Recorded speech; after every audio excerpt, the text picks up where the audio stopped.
Today we'll be talking about William Easterly. William Easterly is a development economist. He spent many years at the World Bank traveling to developing countries all over the world. He's currently professor at New York University and co-director of the Development Research Institute. You can find their webpage right here and William Easterly's webpage here. Both have a lot of useful information. Easterly has written 2 brilliant books, both of which I recommend. In The Elusive Quest for Growth, he shows how foreign aid failed to create growth. He looks at a lot of models which had made economists really quite optimistic, that if only they did X, Y, and Z, if only they pushed hard enough, they could launch economies on the path to growth. And Easterly shows, well, we did X, Y, and Z, and we didn't get growth. Easterly wrote this book while he was an economist with the World Bank, and the World Bank promptly fired him. In his next book, The White Man's Burden, this book is more about why foreign aid, as it has been practiced, has often failed. Now, Easterly is often is often reported as saying that foreign aid doesn't work. That's really not the case. Easterly gives a number of examples of types of foreign aid which do work. Oral rehydration therapy, the Green Revolution. I talk about some of these in another one of our videos. What Easterly is against is a certain type of mentality, a certain type of way of thinking about foreign aid or imposing foreign aid. Easterly contrasts planners versus searchers. And it's that contrast, that way of thinking about foreign aid in the planning framework, which Easterly opposes and is a critic of, and that's what I want to talk more about. I see Easterly as following very much in the tradition of von Mises and Hayek, and of using many of the ideas which first arose in the context of the socialist calculation debate, using these ideas to understand foreign aid. So briefly, Mises and Hayek argued that a centrally planned economy would fail because of knowledge problems and incentive problems. The planners, Hayek said, had a pretense of knowledge, a fatal conceit. The planners don't have enough knowledge, nor could they ever have enough knowledge to centrally plan an economy. Moreover, the planners had poor incentives to plan an economy in the public's interest. In contrast, prices could signal and incentivize, and the price system could use tacit, dispersed knowledge, knowledge of time and place, knowledge which could never be brought together and used in a central location. Instead, the price system could use the knowledge which was in millions of minds, could make use of this dispersed but large body of knowledge. The market also created incentives to discover new knowledge, entrepreneurship. So I see Easterly as applying all of these ideas to foreign aid, which is not to say that the foreign aid planners were socialists, not at all. But the foreign aid planners, in Easterly's views, also had a pretense of knowledge, a fatal conceit. They had poor incentives to follow through. They did not make enough use of the price system. Moreover, it's not simply that they didn't use the market as a discovery process. The foreign aid planners failed to use other types of discovery processes as well. They failed to consider the importance of trial and error, of experimentation, of testing. And even though they weren't trying to centrally plan an economy, in one respect, they had a pretense of knowledge even bigger than the central planners, in that they were trying to influence an economy which was far away, influence an economy which was not their own, a developing economy which had incentives and politicians and politics and people and entrepreneurs which were totally different than the ones that they knew, and they didn't take into account the incentives of the people on the ground or the incentives and the knowledge of the politicians running many of these developing countries. So in all of these ways, Easterly is applying the ideas of Hayek and Mises, but in an original and a totally interesting way. Let's take a closer look. Perhaps Easterly's most Hayekian statement is this one where he contrasts the planners versus the searchers.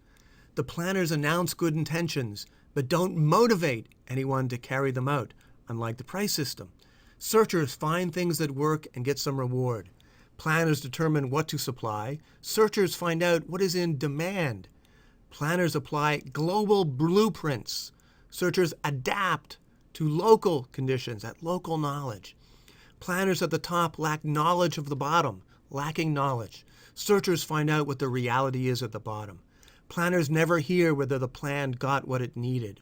Searchers find out if the customer is satisfied. Feedback, discovery process, testing.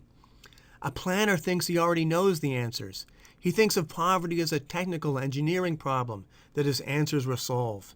A searcher admits he doesn't know the answers in advance. He believes that poverty is a complicated tangle of political, social, historical, institutional, and technological factors. A searcher hopes to find answers to individual problems only by trial and error experimentation. A planner believes outsiders know enough to impose solutions. A searcher believes only insiders have enough knowledge to find solutions, and that most solutions must be homegrown. A very Hayekian statement. Here's an example of searchers in action. Hindustan Lever, which is a subsidiary of the giant conglomerate Unilever, they wanted to sell more soap in India. Of course, they wanted to do so in order to increase profits, but they also knew that clean hands save lives. Particularly among the poor, diarrhea is a terrible killer of children. And diarrhea can be avoided when people have clean hands, when they wash away the bacteria and the viruses and they stop infections with clean hands. But convincing people to wash their hands is actually not an easy task. Even in the West, convincing people that they're sort of invisible animals which can kill them isn't easy. Even doctors who understand the theory better than anyone don't wash their hands as much as they should. So in order to convince people to buy soap required a considerable education campaign. Hindustan Lever went out to small villages to talk with healers in these villages, doctors in these villages, school children. They hired poor women to talk with other women in the Shakti program. And gradually, with an education program, and by making the soap in small enough packets that it was affordable to the poor, they began to increase their sales of soap, and that began to save lives. Now, this is not a reason to think that foreign aid is not necessary. It's an example of the type of approach which Easterly wants foreign aid planners to adopt, the bottom-up approach. Now, this has been done in some cases. In the case of oral rehydration therapy, this very much followed the same type of model, teaching women how to create oral rehydration therapy, which is a very simple process, in order to save the lives of their children. Or think about the extension of cell phones to the developing world and how this has brought the developing world, brought them banking, brought them into the global economy, made the price system work better. For Easterly, it's solving these individual problems, which itself is constituent of growth. So it's not a grand problem to end poverty within 5 years. It's solving the problems of individuals. It's not a big push. It's lots of little pushes. It's lots of little victories, lots of little ways of increasing the lives of the poor, bettering the lives of the poor, solving individual problems. That itself is what growth is all about. So one of the themes in Easterly is clearly bottom-up institutions, as solving the problems of individuals first. Take care of the individuals and the society will take care of itself. Feedback and testing, experimentation, using market processes, but also using randomized testing and so forth is another theme in Easterly. Of course, this makes him favor markets, also makes him favor democracy. And both markets and democracy we can think of as bottom-up institutions, as involving feedback, testing, throwing people out of office, that's a type of feedback. We can think both markets and democracy as giving the poor greater voice. So there you have it, William Easterly. Here's where you can find out more information. I should close by also mentioning I focus on William Easterly as a development economist. He's also a scholar in many related areas. His very important work on ethnic fragmentation with Alberto Alesina, for example. You can find more about his work at williameasterly.org and also the New York Development Research Institute. Thanks.